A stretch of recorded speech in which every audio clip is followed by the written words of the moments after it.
Comenzamos el tema 9 relativo al arte neoclásico. Tenemos que decir, lo primero, que el término neoclásico aparece a principios del siglo XIX para denominar a una breve etapa de aparente imitación de los modelos de Grecia y Roma, en la búsqueda de un arte similar e impersonal. El neoclasicismo también debemos de entenderlo como una crítica constante a los excesos del barroco y del rococó. Para los neoclásicos, el decorativismo rococó es una manifestación del gusto decadente de la nobleza y pretendió abandonar la imaginación en favor de la búsqueda de la belleza. Así pues, el neoclasicismo también es una revisión y adaptación del mundo clásico al contexto del siglo XIX. Quiso ser un arte moderno y comprometido con la problemática de su tiempo, como podremos comprobar en algunas de las obras que analizaremos en este apartado. Con todo lo dicho, no es de extrañar que sea en la Francia napoleónica y más tarde en los Estados Unidos donde la arquitectura neoclásica alcance una influencia más importante. De esta manera, lo primero que tenemos que decir es que el neoclasicismo se desarrollaría desde mediados del siglo XVIII y continuaría hasta bien entrado el siglo XIX. Además, decir que comparte tiempo con el romanticismo, un movimiento artístico, intelectual, en el que se le dará más importancia a los sentimientos frente a la razón propia del neoclásico. Además, decir que el arte neoclásico es el nuevo arte del grupo social dominante, la burguesía, que se consolidará durante las primeras décadas del siglo XIX. Una burguesía que reclama o que busca nuevas tendencias estéticas. Así pues, el neoclasicismo va a mirar a Grecia y Roma frente al romanticismo que pone su ojo en la Edad Media, así como también se va a inspirar en el mundo exótico de Oriente. En cuanto al contexto histórico, indicaros en primer lugar que se va a producir la crisis del antiguo régimen, ¿de acuerdo? Una crisis que va a permitir que se establezcan los pilares del mundo contemporáneo. Estamos hablando de una etapa que abarcaría desde el año 1750 hasta el año 1870. La crisis del antiguo régimen viene manifestada principalmente con el estallido en 1789 de la Revolución Francesa, un acontecimiento en el que la burguesía se va a hacer con el poder político, acabando con la monarquía absoluta y el poder del estamento privilegiado, el poder de la nobleza.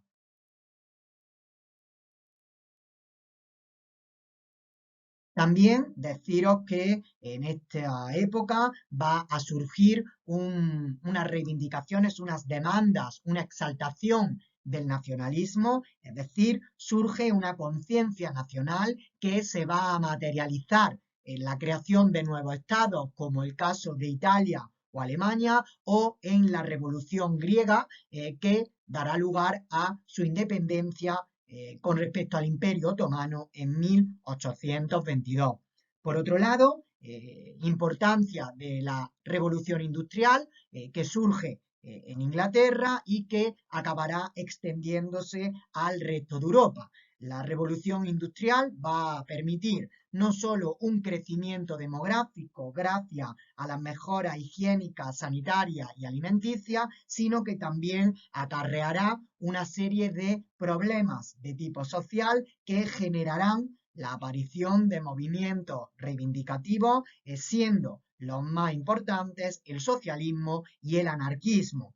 También asistimos a una importante transformación urbanística que va a dar lugar a que en muchas ciudades se derriben las murallas de la Edad Media para crear los grandes ensanches. También importancia de la revolución de los transportes con un notable aumento de los mismos.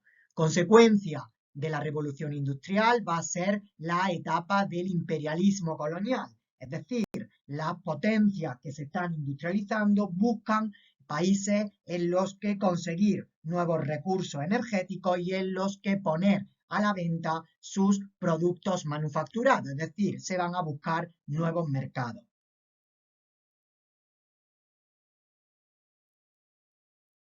En esta diapositiva lo que vamos a analizar es qué elementos van a colaborar o van a ayudar en el desarrollo o en el nacimiento y posterior desarrollo del neoclasicismo. En primer lugar, es muy importante el descubrimiento de las ruinas de Pompeya y Herculano, promovidas por el rey Carlos III, que en ese momento es rey de Nápoles, antes de convertirse en rey de España. Por otro lado, también las publicaciones de libros relacionados con la arqueología, especialmente tenemos que destacar la obra de Winkelmann, La historia del arte de la antigüedad.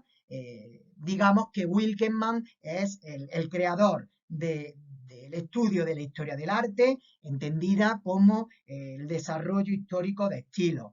De hecho, Winkelmann es un autor que se interesará por el arte clásico, más concretamente por el arte griego.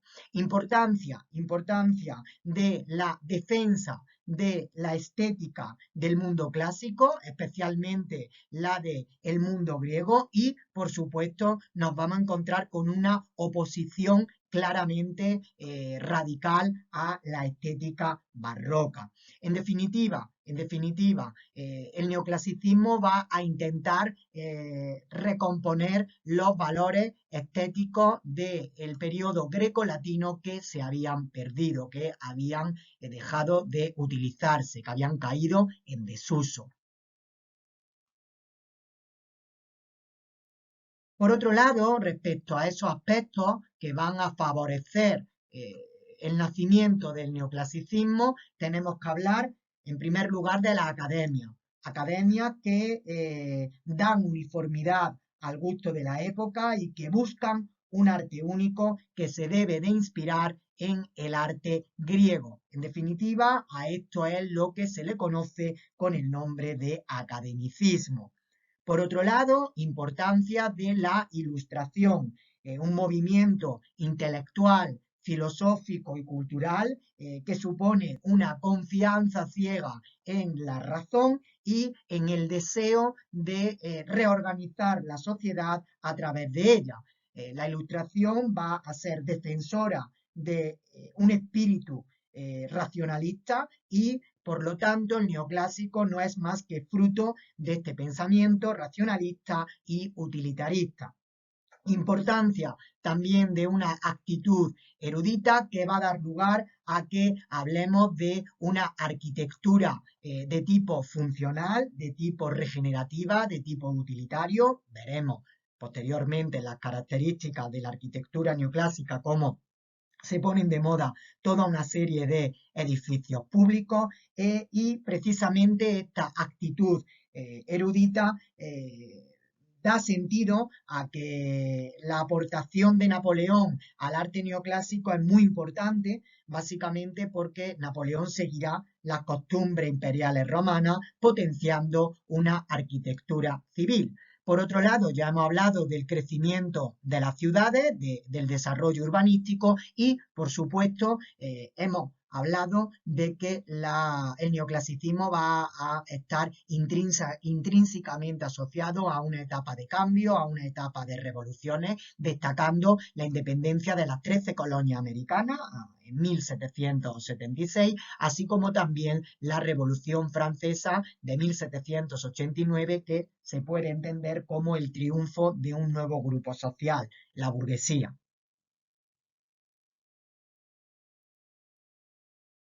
Por otro lado, tenemos que hablar de los valores del neoclasicismo. Decíamos que, bueno, es un poco repetir lo mismo. Un arte muy intelectual, un arte que está íntimamente relacionado con ese pensamiento racionalista y utilitarista, en el que se buscan valores que deben de ser universales y, por lo tanto, eternos, y básicamente supone un rechazo hacia los rococó. Ya os he dicho que para los neoclásicos el rococó no es más que una manifestación artística del gusto decadente de la nobleza, que se identifica, bueno, pues con el antiguo régimen. Por otro lado, consideran a la disciplina artística como un concepto totalmente autónomo, totalmente independiente, que puede causar expectación en el espectador y que puede alcanzar cotas de moralidad importantes. Por último, hay una nueva revalorización del artista, entendido como un profesional independiente, y que a través de su obra pues, puede influir claramente en los cambios que se están produciendo a nivel social y a nivel ideológico en el nuevo mundo, en el mundo contemporáneo.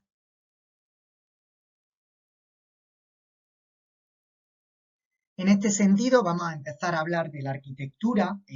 Concretamente, nosotros nos vamos a centrar solo en la figura de Juan de Villanueva, pero es interesante que demos unas nociones básicas de la arquitectura neoclásica. Podemos decir que son cuatro las características más importantes. Por un lado, desechó la arquitectura neoclásica todo tipo de ornamentaciones superfluas y buscó versiones simplificadas de los modelos griegos, etruscos, romanos y egipcios. En segundo lugar, las columnas sustituyeron a los pilares, y se empleará el orden dórico y jónico o en todo caso el orden toscano. En tercer lugar, los muros se dejan lisos o simplemente se recubrieron con sencillos motivos en estuco. Con respecto a los tipos de edificios, ya lo hemos visto en la introducción, aquí vamos a explicarlo de una manera más detallada. La progresiva, bueno, o asistimos a la progresiva desaparición de la arquitectura religiosa en pro de la construcción de numerosos edificios de tipo público como bibliotecas, mercados, museos pórticos o una nueva organización de las plazas públicas. En España, el academicismo potenciado por Ventura Rodríguez a finales del siglo XVIII a través de la Academia de San Fernando continuó de la mano del arquitecto que tenemos en esta diapositiva, de Juan de Villanueva. Juan de Villanueva es fundamentalmente el arquitecto más importante del neoclásico español, importante que obtuvo una beca en Roma, lo que le permitió conocer de primera mano los modelos arquitectónicos clásicos. Deciros que hay dos características fundamentalmente de la obra de Juan de Villanueva. La primera es obvia, toma como modelo la arquitectura clásica y, en segundo lugar, su arquitectura es de un gran rigor estructural.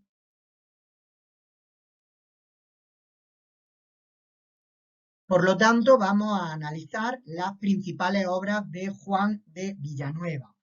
Aquí delante tenemos la casita de arriba o del infante, decir que tras su regreso de Italia es nombrado arquitecto del monasterio del Escorial.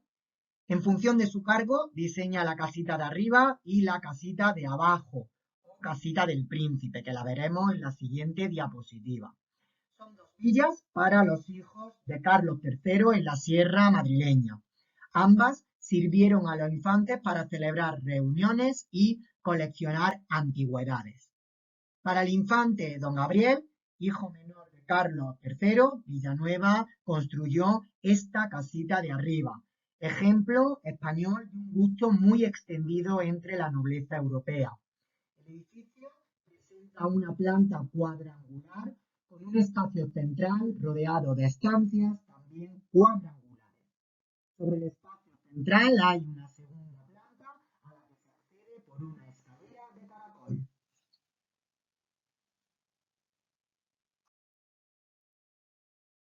Si la casita de arriba estaba destinada al infante don Gabriel, la casita del príncipe tendría al futuro Carlos IV, príncipe de Asturias en aquel momento, como destinatario. Al igual que su compañera, el sistema de composición y proporción estaba basado en el cuadrado y en el cubo como geometrías generadoras de la simetría vitruviana. En esta ocasión, el espacio central da paso a dos alas en las que se desarrolla la edificación, aumentada por la parte posterior con un salón rectangular y una sala ovalada. La casita destaca por su suntuosa decoración interior, así como los neoclásicos estucos de sus techos. El jardín y el parque que rodea la casa se conserva casi en su estado original.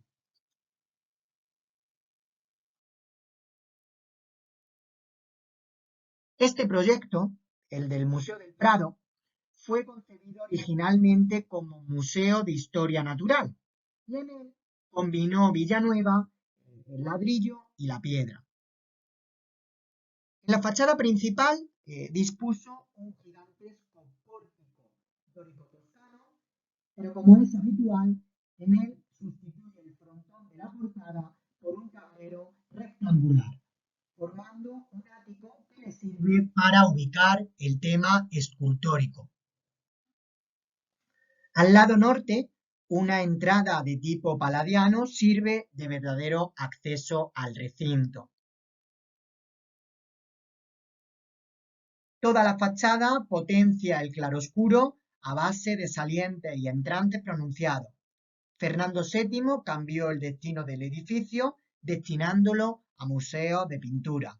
Aquí podemos ver cómo dispone ese gigantesco pórtico dórico-toscano, sustituyendo el frontón de la portada por un tablero rectangular.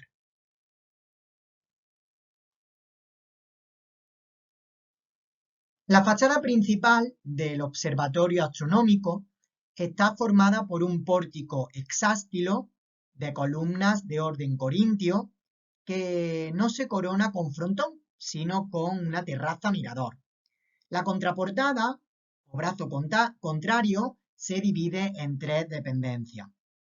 Pero el elemento más singular del edificio es el tambor inspirado en los zolos griegos y en San Pietro in Montorio, rodeado de columnas de orden jónico y con cubierta de pizarra.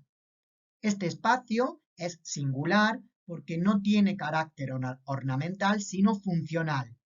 Tiene suelo, tiene acristalamiento, siendo el centro de observación.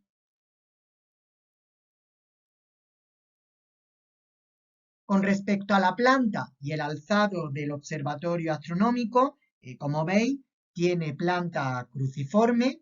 El núcleo central está constituido por un cubo en el que se inscribe una rotonda inspirada en Palladio, concretamente en la Villa Capra, que está cubierta con una cúpula rebajada oculta al exterior.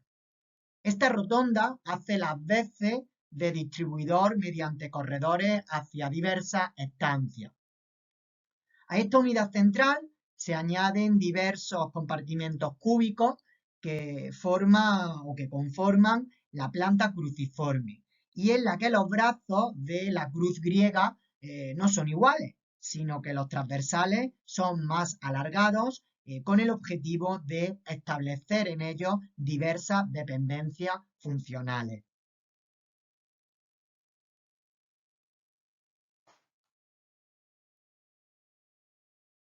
En Alemania destacaron sobre todo las obras del arquitecto Leo von Klenze. entre las que sobresalen, por un lado, la Glyptoteca en Múnich. Leo von Kletz es un artista interesado de un modo especial en la arquitectura griega, aunque conocía bastante bien otros estilos. Su principal obra es lo que vemos aquí, la Glyptoteca de Múnich, realizada entre 1816 y 1830, y es que Múnich va a ser la ciudad en la que desarrolló la mayor parte de su trabajo. Es el primer edificio de la historia de la arquitectura realizado expresamente para ser museo, es decir, un lugar de exposición pública de objetos artísticos, en este caso, esculturas.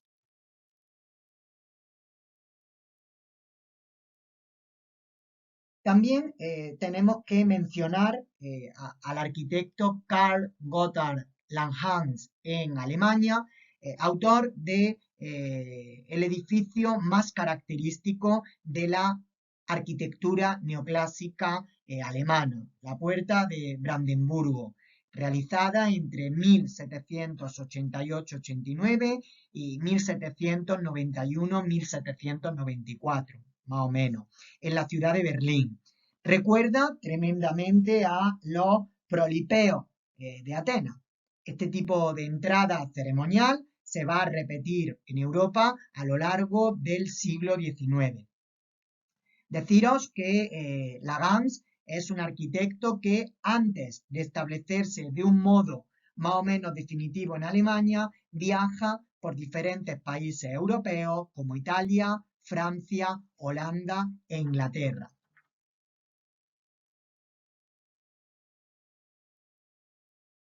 El clasicismo en Francia está representado por arquitectos tan importantes como Jacques Germain Soufflot. Es uno de los principales arquitectos neoclásicos franceses. Fue a Italia y allí visitó Paestum con la intención de conocer el arte clásico. Su obra maestra es la que tenemos aquí delante, la iglesia de Santa Genoveva, que es el panteón de hombres ilustres y que está inspirada en San Pedro de Roma y en San Pablo de Londres. Sobre la planta de cruz griega se erige una inmensa cúpula rodeada de columnas. En la parte frontal encontramos un pórtico culminado por un frontón triangular decorado en relieves.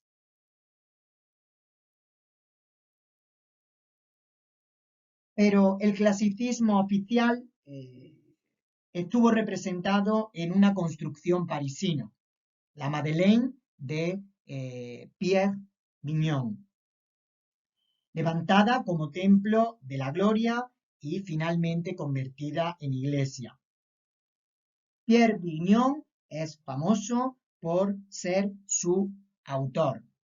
Edificio inspirado en la Maison Carrée, se trata de un importante templo corintio erigido sobre un alto podio.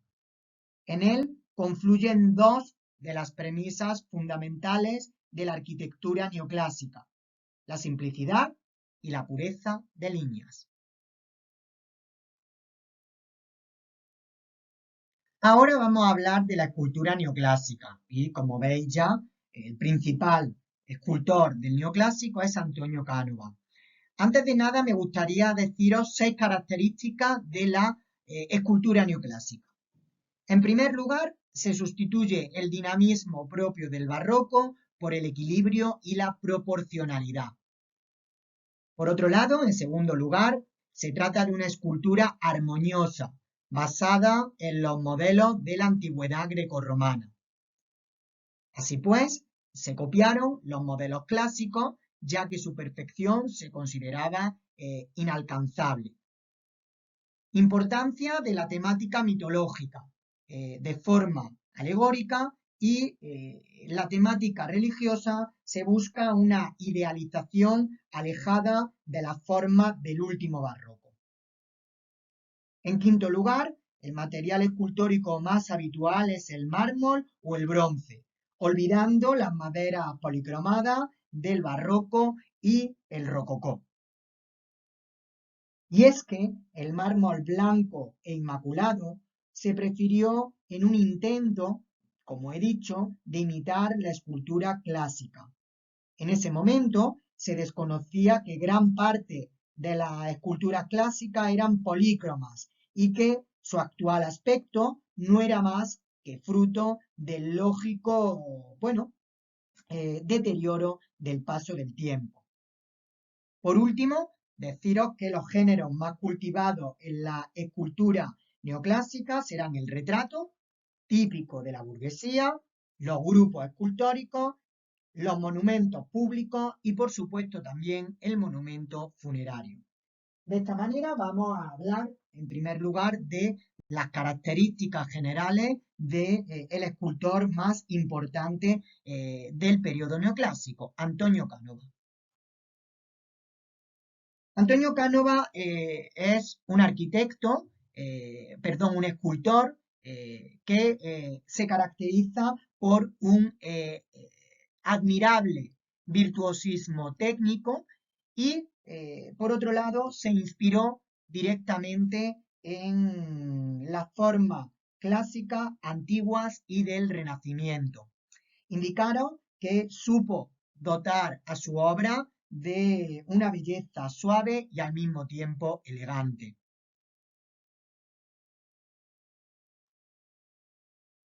De esta manera vamos a empezar a analizar la primera obra de Antonio Canova, Teseo y el Minotauro. Según la mitología, Teseo fue un héroe que andaba por Grecia con una maza partiendo cráneos. Era amigo de Piritó, rey de los lapitas, y junto a él combatió a los centauros, pues estas criaturas, mitad hombre, mitad caballo, eran muy aficionadas a raptar doncellas.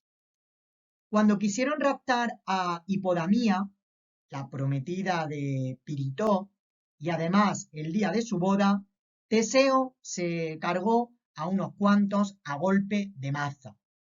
Aquí Canova muestra el momento justo antes de dar el golpe mortal, donde muestra la violencia y el dinamismo de este conjunto piramidal.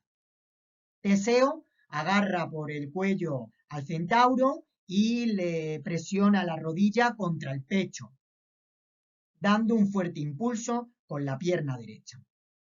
El estudio anatómico de las dos figuras es sobresaliente. Tanto el héroe como el centauro están esculpidos con gran minuciosidad y dinamismo, y si no fuese porque son de mármol, darían la impresión de estar vivos. Hay quien quiso ver en la obra una metáfora del conflicto entre los bajos instintos y el comportamiento civilizado. Pero sin lugar a dudas, una de las obras más famosas de Antonio Canova es Eros y Psique. Eros, dios del amor, se enamoró de la bella Psique, hija de un rey de Asia, conocida, aparte de por su belleza, por su carácter caprichoso. Eros, para seducirla, le construyó un palacio donde cada cierto tiempo acudía a contemplarla.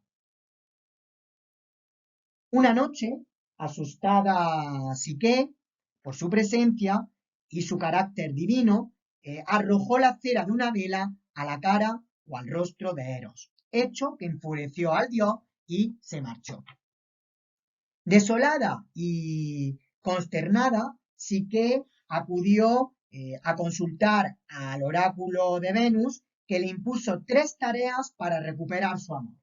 La última era recoger de Proserpina, diosa del infierno o inframundo, un jarrón que contenía el secreto de la belleza para entregarlo a Venus.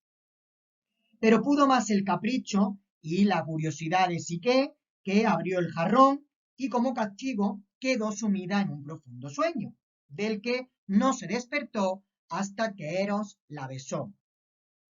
Canova nos presenta el instante en el que Eros y Psique están a punto de unirse en un beso. Psique está recostada sobre su cadera derecha, volviendo hacia atrás la cabeza. El dios Eros se aproxima para besarla, rodeando el cuerpo con una mano, dejando la otra sobre el pecho. Así, con el beso se simboliza la unión de lo divino y de lo humano, y también el beso es símbolo del amor.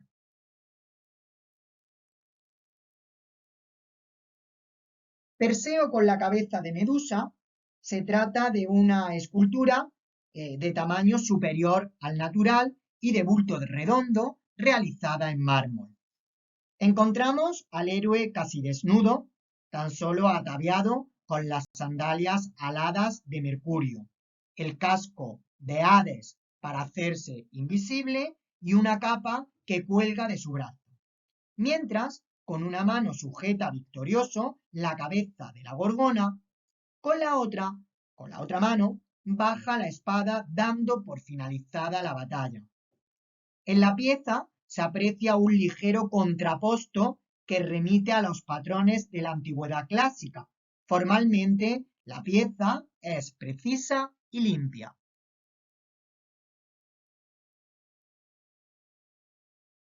En el sepulcro de Clemente XIII, o XIII, Cánova utiliza como referentes para realizarla las obras monumentales y barrocas de Gian Lorenzo Bernini, de quien toma el esquema compositivo basado en una estructura piramidal.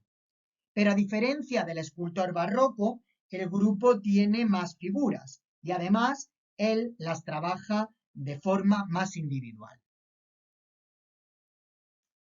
Aquí el Papa Clemente XIII está arrodillado sobre su sarcófago rezando piadosamente e incluso se ha despojado de la mitra papal en señal de respeto y reverencia hacia Dios. Se trata de una representación extraordinariamente realista del Sumo Pontífice. Mientras que a nuestra izquierda se ve una figura alegórica de la fe, representada por una mujer coronada que está de pie y que lleva la cruz, en el lado derecho se ve sentado la representación del genio de la muerte, en una pose muy relajada, apoyado en el sarcófago. Vemos que es un joven con alas de gran belleza.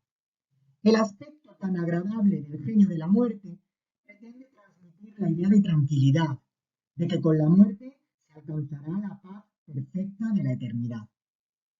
El conjunto lo completan las figuras de dos leones que flanquean la entrada a la tumba papal, lo que incrementa aún más, si cabe, el tono monumental que posee todo el conjunto escultórico, realizado íntegramente en mármol. En la tumba o el sepulcro del Papa Clemente XIV, o el Papa Clemente XIV, Cánova invirtió, decimocuarto, mejor dicho, Cánova invirtió 4 años de su vida en su ejecución, los que van de 1783 a 1787, y está situada en la iglesia de los Santos Apóstoles de Roma. El diseño y la composición estructural recuerda a las obras funerarias del escultor barroco Gian Lorenzo Bernini. La obra de Cánova es mucho más sencilla, ya que lo que él ansía es lograr que el mármol transmita naturalidad sin renunciar al mismo tiempo a que su obra sea grandiosa, como se merece el personaje papal al que dedica el monumento. El Papa, Clemente XIV, aparece en la parte más alta del monumento y está sentado en su cátedra papal. Con su mano simula bendecir a todos los fieles que se acerquen hasta él, y a sus pies el escultor coloca dos figuras alegóricas. En el lado izquierdo, apoyada sobre el ataúd, está una mujer que evoca la templanza, mientras que a la derecha y a un escalón inferior, otra mujer representa una alegoría de la mansedumbre, la cual va acompañada de un animal tan simbólico como es un cordero. Es una obra muy fácil de leer, ya que todo en ella es claridad y se basa en el empleo de líneas muy sencillas y por eso no hay ningún tipo de artificios ilusionistas ni vestiduras recargadas.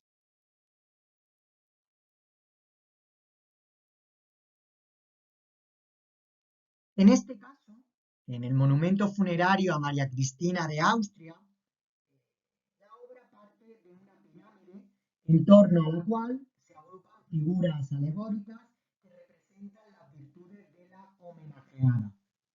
Concretamente aparece la piedad en el centro, un león que es la fortaleza, la figura de las tres edades de la vida que aparecen tras la piedad y también está la figura de la muerte, aunque aquí no se representa con el tradicional esqueleto, sino con la figura de un joven muy bello.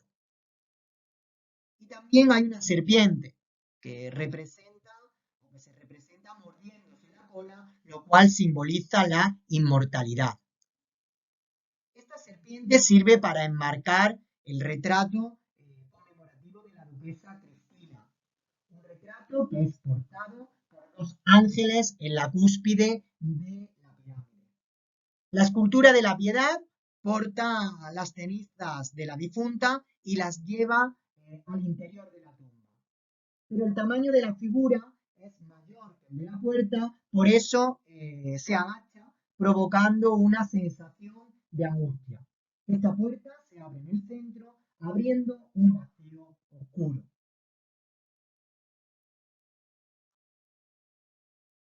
La fama que el escultor fue cosechando hizo posible que realizara numerosas esculturas para el emperador Napoleón Bonaparte.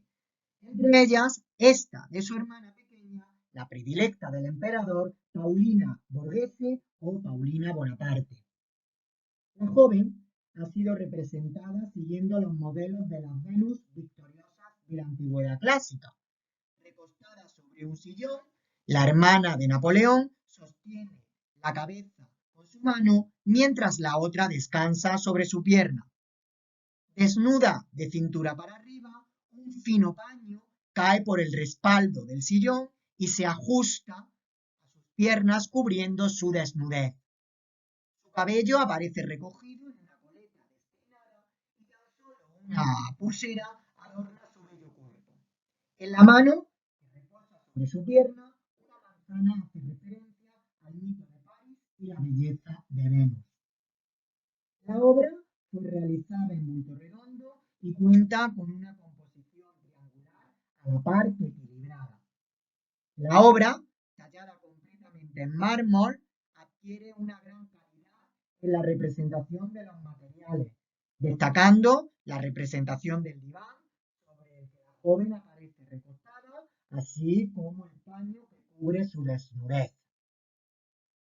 La luz incide brillante y de manera regular en toda la composición, alejándose de los claroscuros y sombras que incitan al dramatismo. En la escultura de Paulina todo es armonía y equilibrio.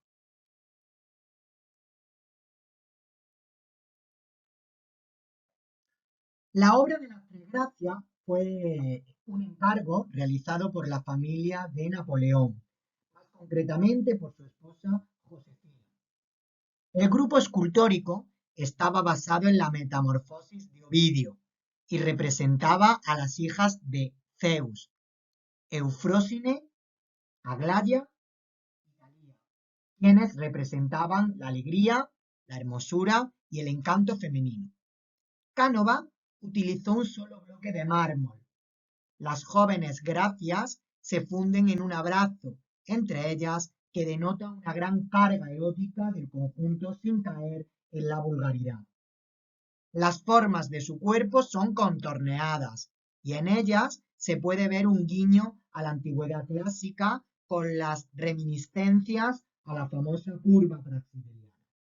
Las tres jóvenes tan solo se apoyan en uno de sus pies, recreando un precario equilibrio que otorga dinamismo al conjunto. El mármol ha sido trabajado con una técnica exquisita que reproduce a la perfección la piel bella y tersa de las gracias. Sin duda, este acabado pulido es uno de los símbolos de identidad del genial escultor y con él consigue un toque de elegancia y natural en cada una de sus obras. Pues ahora vamos a dar pie a la pintura neoclásica. Respecto a las principales características que definen a la pintura neoclásica, podemos destacar en primer lugar que se inspiró en el orden y en el equilibrio de la antigüedad como reacción a los divertimentos del arte rococó. Por otro lado, también es muy importante destacar el empleo de composiciones muy claras, donde, bueno, eh, las va a representar o representa a los personajes en un plano único, imitando a los relieves clásicos. Por otro lado, sus cuadros tienen un fuerte contenido, vamos, la pintura neoclásica tiene un fuerte contenido de carácter didáctico y nos vamos a encontrar que el uso de la luz, especialmente de la luz fría, va a dar solemnidad al conjunto. Temáticamente hablando, tenemos que decir que se recurre al mundo clásico. Nos vamos a encontrar con pintura de carácter o de temática mitológica y de temática histórica. Indicaros básicamente que la pintura estará al servicio de las demandas estéticas, de los gustos de la nueva sociedad, eh, bueno, protagonizada por la burguesía y que también va a estar la pintura al servicio de los ideales revolucionarios, eso sí, tomando como referencia el mundo clásico. Por otro lado, decir que la pintura neoclásica se caracteriza por una aplicación estricta de la perspectiva lineal, por un predominio del dibujo frente al color, utilizando colores puros para precisar los contornos y con los temas, con la temática especialmente inspirada en el mundo clásico, se pretende trasladar la coherencia compositiva racional a la nueva situación revolucionaria. Por último, nos vamos a encontrar con obras en las que predominan las figuras desnudas junto a contenidos heroicos, como hemos visto antes, de carácter moralizante. Pero sin lugar a duda, el pintor más importante del periodo neoclásico es Jean-Louis David. Jean-Louis David se caracteriza básicamente por una pintura de estilo depurado, en la que subordina el color al dibujo y además es un pintor que perfila con gran delicadeza la figura a través de un perfecto modelado anatómico. Una pintura de Jean-Louis David en la que prioriza la línea recta en los personajes masculinos y la línea ondulada en los femeninos. De nuevo, los personajes los sitúa de una manera ordenada, de una manera simétrica, hecho que va a dar lugar a que haya una inspiración clara en los relieves. Indicaros, bueno, por lo que he dicho antes, lo que he dicho, la figura está muy modelada, línea recta en los personajes masculinos, línea ondulada en los personajes femeninos y bueno, indicaros que David es el cultivador del género heroico y de temas históricos, pero sobre todo Jean-Louis David es el pintor de la revolución. La primera obra, en el juramento o el juramento del Horacio, Jean-Louis David nos representa un tema literario originado en la Roma latina. Tres hermanos, los Horacios, juran no separarse jamás ante su padre, aunque después sí que se separarían y acabarían asesinados. El juramento lo hacen presentando su espada. Este detalle es muy importante, ya que es una muestra de la enorme importancia que los pintores neoclásicos le otorgan a la arqueología y su estudio. Algo similar se puede observar en las vestimentas que lucen los protagonistas del cuadro. De hecho, en aquella época los críticos de arte valoraban muchísimo que los pintores reflejaran con criterio histórico todos esos detalles. Composición lineal de la escena basada en las líneas que marcan el embaldosado y los arcos del fondo.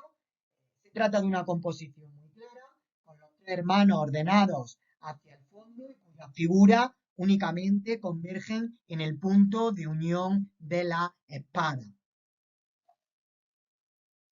Fue interpretado como una representación de cómo los ciudadanos debían ser totalmente leales a su rey. También se ha dicho que es una representación de la lealtad del pueblo francés hacia la República, ya que el relato romano que cuenta la obra se ambienta en tiempos de la República Romana, previa al Imperio.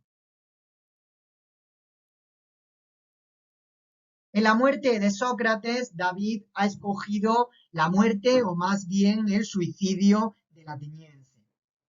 David representa precisamente el momento en el que Sócrates está a punto de ingerir el veneno. Este aparece en el centro de la composición con una actitud tranquila y sosegada, mientras que a su alrededor un nutrido grupo de personajes aparecen en las actitudes más diversas. Critón, discípulo del filósofo, aparece apesumbrado colocando la mano sobre la rodilla de su maestro. La composición está bien ordenada, el dibujo resulta dominante en comparación con el colorido y este se basa en una gama cromática más bien oscura que otorga solemnidad a la escena. Sócrates es el centro de la composición y su posición está remarcada por el uso de la luz que llega desde un foco que no podemos apreciar, pero incide directamente en el protagonista.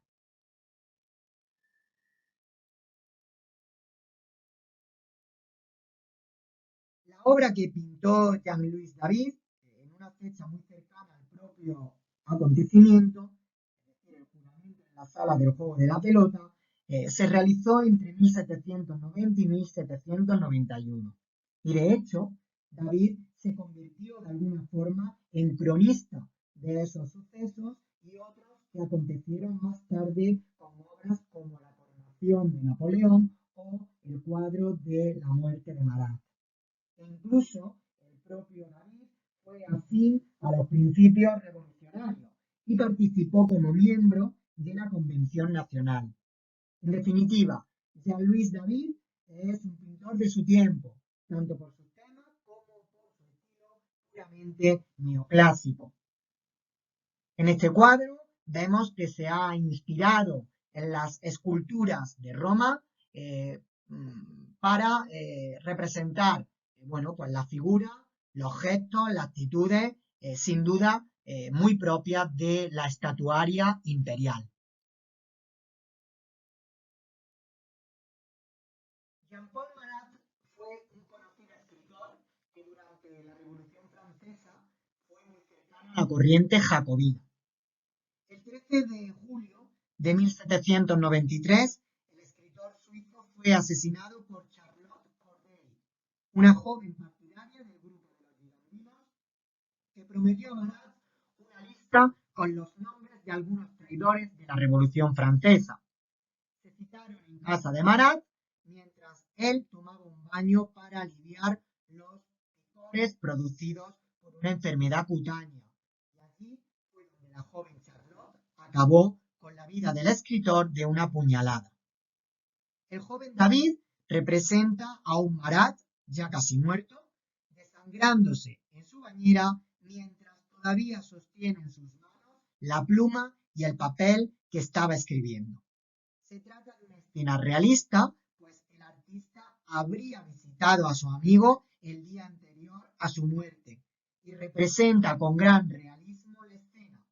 El cajón de madera, la sábana de la bañera o el paño que cubre la cabeza de Marat son elementos que, según el pintor, él mismo había visto cuando fue a visitar a Marat el día antes de su muerte. La figura del escritor parece idealizada, ya que su piel no muestra rastro alguno de su enfermedad, y el hecho de aparecer escribiendo tilda al cuadro de un ambiente heroico. La mitad superior del cuadro aparece vacía, centrándose todos los elementos en la mitad inferior. Marat es representado en su último suspiro de vida. Su rostro, girado hacia el espectador, adquiere una paz que ya no deja lugar al dolor. Sus brazos, sin fuerzas, se desploma hacia el suelo con la pluma aún en la mano. A su lado aún aparece el puñal que le arrebató la vida. La hoja que el escritor sostiene en la mano es la lista de traidores que le había pasado su asesina.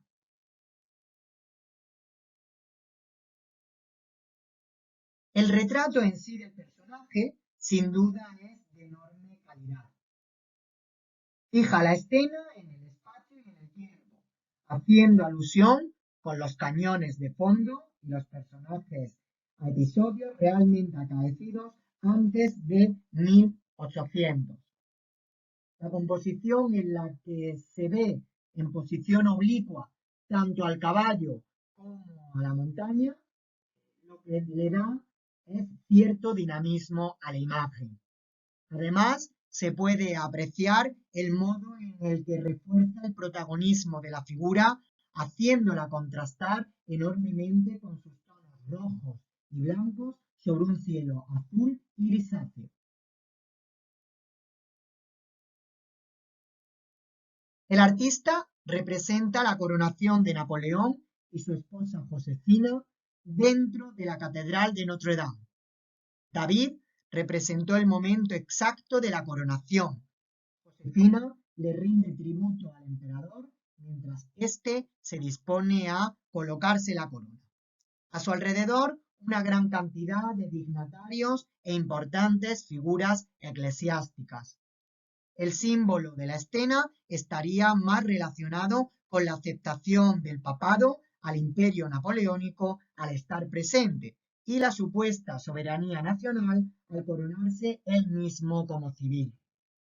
La obra, de casi 10 metros de ancho, es una exquisita muestra de elegancia, detallismo y solemnidad.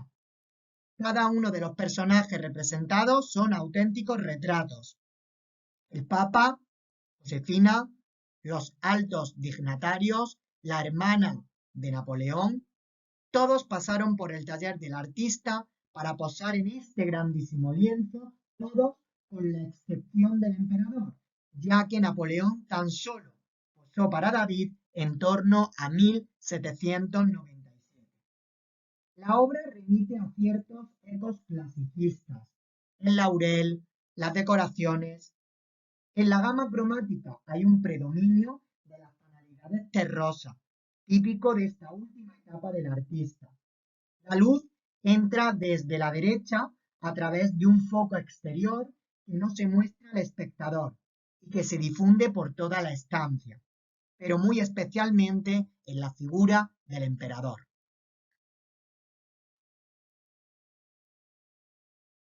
En esta ocasión, el artista representa a una de las damas más influyentes en la sociedad francesa, Juliette Recamier, la mujer, y según las malas lenguas de la época, también hija de un destacado banquero de Lyon. La dama fue muy popular en su época, no solo por su gran belleza y su espléndida voz para el canto, sino porque organizaba destacadas reuniones con los intelectuales de su tiempo. La dama aparece tumbada en un diván, que después del lienzo se conocería como Recamier, vestida según las tendencias clasicistas, esto es, con un vestido tipo túnica ligera y vaporosa y el pelo en bucles recogido al estilo griego. En realidad, más una dama del 19, Recamier aparece como si se tratase de una auténtica vestal. David estaba considerado un hombre peligroso y el marido de Juliette no habría estado de acuerdo en que realizase este lienzo, por lo que la dama acudía a escondidas con el pintor para realizar este cuadro. Parece ser que a Juliette le costaba bastante posar para David y sus continuas quejas hicieron que el pintor dejase la obra sin acabar completamente. Bien, pues acabamos el tema del arte neoclásico para dejar otra presentación dedicada exclusivamente al otro gran genio de la pintura española, Francisco de Goya. Aquí tenéis los comentarios que tenéis que hacer al respecto del tema para corregirlo en clase.